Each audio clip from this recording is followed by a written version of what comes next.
Tonight, we begin with a military operation that American officials have long feared, consistently underestimated, and silently hoped would remain hypothetical. I'm talking about an operation that forced Vladimir Putin into an urgent midnight meeting with his top military leadership. What happened has fundamentally changed the strategic landscape. Ukraine carried out an operation that defense planners had modeled dozens of times in war games, but never expected to witness. This wasn't improvised. This was methodical and devastatingly effective. Preparation went back months. It was so secretive under tight operational security that even Allied intelligence could only pick up snippets. For 18 months, Ukrainian doctrine followed predictable patterns. Defensive operations predominated. Strategic objectives remained within defined boundaries. But 7 days ago, something changed. Intelligence monitoring stations recorded anomalies that didn't fit established Ukrainian behavior. Long-range assault units moved to launch sites near Odessa. Electronic warfare battalions moved into forward deployment. Elite special operations units withdrew from Donbass without being replaced by new troops. Secure communication channels were completely cut off. Western analysts recognized these signs from previous large-scale operations, but this time the scale was different. Coordination was tighter. Security was virtually impenetrable. With forces operating in this manner, they were preparing for offensive operations requiring absolute surprise. Given the redeployment patterns identified by intelligence, only one conclusion remained. Ukraine was preparing attack something significant that would provoke a major international reaction. In the early morning hours, space-based infrared detection systems registered what analysts characterized as multiple high-speed thermal signatures launched from Ukrainian-controlled areas. These included at least 7 weapon systems that hadn't been operationally used for more than 2 years. These represented a category of capabilities Ukraine had preserved only for moments when it wanted to deliver a clear and unmistakable message. We have abandoned our restraint. We have ceased respecting your so-called red lines. We are hitting assets that you have declared were off-limit. Pentagon analysts weren't completely certain which category this operation belonged to, or if it covered all 3 aims simultaneously. The only thing they knew for sure was that Ukraine had fundamentally altered its escalation approach. And when Ukraine changes its escalation posture, even marginally without advance warning, the United States instantly notices it. The statement issued by the White House this evening was far from routine. It was not ceremonial. It was not simply procedural. It contained urgency that officials rarely display in public communications. Senior administration officials emerging from an emergency situation room meeting described Ukraine's strikes as sovereign, precise, and perhaps most importantly, irreversible. That final word carries enormous weight in diplomatic terminology. Irreversible means there is no walking this back. There is no diplomatic off-ramp being offered. There is no face-saving exit being prepared. The deterrence works only when the targeted party shows hesitation. Putin showed none. In fact, his reaction this evening ranks among the most alarmed responses we have seen throughout this entire war. Here is what the evidence reveals. Within 4 hours of confirmed initial strikes, Putin convened an emergency consultation with Shoigu Gerasimov, the chief of the General Staff and the commanding officers of the Aerospace Forces and the Black Sea Fleet. These were not the regularly scheduled security briefings that occur every Tuesday and Friday morning in the Kremlin. These were not the routine status updates that military leadership provides to the presidential administration. These were the emergency meetings you call when you understand that your threats have been made obsolete, when the fundamental assumptions underpinning your entire strategic posture have just been invalidated in front of the world. United States intelligence agencies confirmed that Ukraine launched a coordinated deep penetration strike operation against 4 separate target categories inside Russian sovereign territory, including the Engels 2 strategic bomber facility that had been recently reinforced specifically to counter this exact threat. This was not a facility chosen at random. Engels 2 represents the cornerstone of Russia's strategic nuclear triad, houses the aircraft that carry Russia's most devastating conventional and nuclear cruise missiles. It is the physical embodiment of Russian nuclear deterrence. And Ukraine struck it direct. Ukraine struck before Russia could disperse the pair of Tu-95s and the pair of Tu-160s stationed there. They damaged the primary runway at Engels, making it temporarily unusable for heavy bomber operation. They compromised the hardened aircraft shelters that were supposed to protect those strategic bombers from precisely this kind of attack. They destroyed the ammunition storage facility that intelligence indicates was actively preparing to reload nuclear-capable cruise missiles onto those aircraft. The timing of the ammunition depot strike is particularly significant because it suggests Ukraine had detailed intelligence about operational cycles at the base. They knew when the munitions would be most vulnerable. They knew when the protective measures would be at their weakest. They exploited that window with precision. In other words, Ukraine deliberately targeted the exact infrastructure that allows Russian strategic aviation to remain operational. This factor explains why Washington's statement carried such weight and urgency. Ukraine's operation was not simply symbolic in nature. It was not designed merely to send a message or to demonstrate capability. It represented an existential challenge to Russian military power. It showed the kind of operational capability that could effectively neutralize Russian strategic air power if executed at scale repeatedly over time. And Moscow, understanding this reality fully and completely, responded not with displays of strength, not with immediate military retaliation, but with urgent crisis management. And here the narrative takes an even more remarkable turn. Intelligence officials assess that Ukraine's recent deep strike operation was specifically designed to test the real credibility of Russia's Sun deterrence after 3.5 years of empty escalation warning. Kiev wanted empirical proof that Moscow would actually follow through on the catastrophic consequences it had repeatedly threatened. Every time Western nations provided Ukraine with more capable weapon systems, Russia threatened nuclear response. Every time Ukraine struck deeper into Russian-held territory, Russia warned of inevitable escalation. And every single time, nothing happened beyond rhetoric. Instead, the opposite occurred.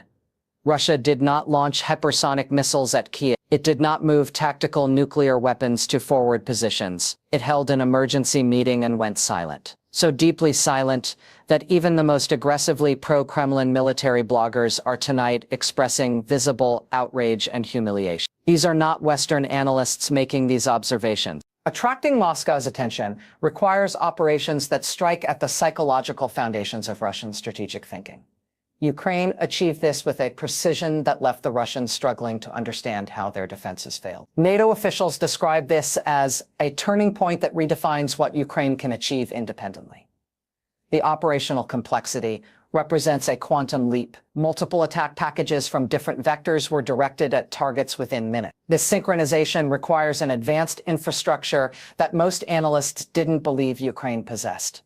The second waves exploited the chaos from the initial attacks with such precision that Russian air defenses had no countermeasure. Each wave targeted the vulnerabilities created by the previous wave, demonstrating real-time adaptation typically associated with top-tier military capabilities. The 3083rd Drone Regiment carried out the Engels assaults with a textbook precision. They were launched from locations that the Russian early warning system classified as low-priority threats. Approach vectors exploited radar coverage gaps that shouldn't have existed in Engels. The timing of the strikes disrupted damage control. The first wave disabled power. The second wave targeted fuel. The third wave struck bunkers while defenses were operating with low reserve power. Naval forces from Odessa struck Krasnodar early warning facilities which Russia had relocated 6 weeks earlier to avoid target. Ukraine located these facilities through intelligence gathering efforts, and NATO experts raised clear questions about this. Partisan networks with extensive preparations destroyed the railway infrastructure supporting logistics. Ukraine is no longer defending territory. It is systematically weakening Russia's power projection in multiple areas. This represents a fundamental shift from reactive defense to proactive battlefield reshape. Strategic reshaping remains the sole objective that Putin has consistently tried to prevent since February 20th. From the very beginning of this conflict, Putin's strategy has been built on one fundamental assumption: that he could control the pace, scope, and geography of this war. That assumption has now been shattered. Remember how Putin calculated that Ukraine would collapse within 3 days? He genuinely believed that Ukrainian resistance would evaporate to the moment Russian forces crossed the border. He assumed NATO would fracture from within 3 months, torn apart by economic pressures and political division. He also believed that his nuclear threats would paralyze Western decision-making processes indefinitely, creating a zone of strategic paralysis that would prevent meaningful support for Ukraine. But tonight, the exact opposite scenario is playing out in real time before our eyes. Ukraine is displaying greater military capacity than at any previous point in this war, not less. NATO is showing more cohesion and unity than at any point since the end of the Cold War, not fragmentation. And Russia's nuclear threats have been completely exposed as hollow rhetoric, devoid of substance or credibility. What makes this particular moment both explosive and dangerously fragile is that Ukraine's attack comes at a time when Putin's 24-year authoritarian rule is facing the heaviest domestic political pressure he has encountered since coming to power. The military establishment is demanding a decisive escalation to restore credibility after repeated humiliations on the battlefield. They want permission to use Russia's most devastating conventional weapons. They want authorization to strike deep into NATO territory. They want vindication after years of promises that victory was just around the corner. The security services are advocating for de-escalation to protect their institutional assets and power bases from further degradation. They recognize that continued escalation threatens the very structures that keep them in power. The oligarch class desperately wants a negotiated ceasefire to save what remains of their accumulated wealth, which has been systematically destroyed by sanctions and asset seizure. They have lost billions. They want the bleeding to stop. The propaganda apparatus is demanding absolute victory at all costs to maintain narrative control over the Russian population. They cannot acknowledge weakness. They cannot admit failure. They must construct a reality where Russia remains powerful and triumphant. Putin, while attempting to balance these fundamentally contradictory demands from competing power centers, is also watching his strategic air force being rendered ineffective by a country he has publicly declared non-existent as a legitimate nation. And when leaders operating under such immense pressure make sudden strategic moves, these decisions don't stem from positions of power or confidence. They are decisions born purely of terror and desperation, which makes them extremely dangerous and unpredictable. Washington's statement represents far more than a diplomatic positioning. The language used carries weight, which experts consider a significant policy shift. When White House officials describe Ukraine's actions as the natural exercise of sovereignty rather than provocations leading to escalation, they are fundamentally reshaping the United States' perspective on this conflict. For months, American policy operated within a framework of security measures designed to support Ukraine, while avoiding direct confrontation with Russia. These even included implicit restrictions on how Western weapons could be used, particularly in the case of attacks on Russian territory. But this statement doesn't explicitly remove those restrictions, nor does it explicitly reaffirm them. This omission speaks volumes. Zelensky's televised address was delivered in a tone that Western officials found remarkable. There was no air of triumph, just a calm presentation of facts and a clear strategic position. He reminded listeners that justice is not limited by geography, that threats have temporal limitations, and that Ukraine's goal is to end aggression. These talking points were set to signal determination without recklessness. What particularly caught analysts' attention was their realization that Engels was not alone. This was a component of a coordinated multi-field campaign spanning 12 hours. While bombers targeted Engels, partisan cells derailed trains in Bryansk. While the trains were derailed, cyber warfare disabled Russian military communications. While communications were cut off, Ukrainian fighters conducted aggressive reconnaissance near the Kerch Bridge. Each element was timed for maximum confusion and minimum opportunity for Russian reaction. This coordination demonstrates what Western institutions find disturbing. Ukraine developed command capabilities that operated without real-time Western intelligence support. Ukraine established far more extensive intelligence networks within Russia than anticipated. Ukraine made strategic escalation decisions independently of Western advice. This third point keeps officials awake at night. If Ukraine can conduct operations of this magnitude without Western approval, what else can it do without consultation? Multiple strategic interpretations are being discussed in classified assessments. One framework suggests Ukraine is preparing for spring offensive operations, requiring the neutralization of Russian air power. An alternative framework suggests a deliberate provocation to trigger an overreaction justifying Western military intervention. A third, most worrying framework suggests Ukraine has concluded that the only way to end this war is to systematically weaken Russian operations, rendering them unsustainable. Each has quite different conclusions. If large-scale offensives are being prepared, expect additional attacks against Russian logistics. If a provocation is being attempted, expect increasingly bold operations that corner Moscow. If a weakening strategy is being pursued, prepare for sustained deep strike operations that gradually eliminate Russian power projection. The United States Strategic Command has implemented continuous monitoring of Russian nuclear forces. Early warning satellites provide constant coverage. Signal intelligence is capturing all communications for indications of nuclear weapons movement. All intelligence confirms there has been no increase in the nuclear alert level.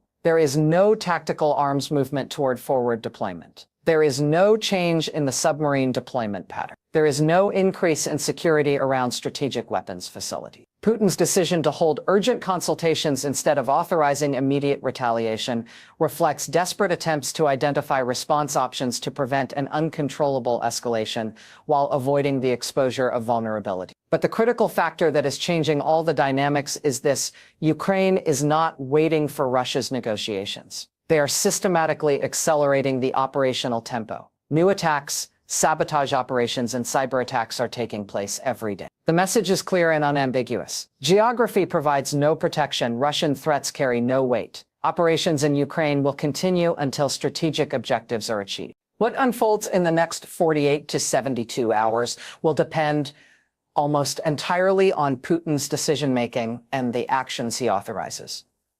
If he lashes out with disproportionate retaliation, this moment will be remembered as the spark of a wider regional war. If he does essentially nothing beyond rhetoric, Ukraine has demonstrated they are capable of finishing this conflict on their own terms.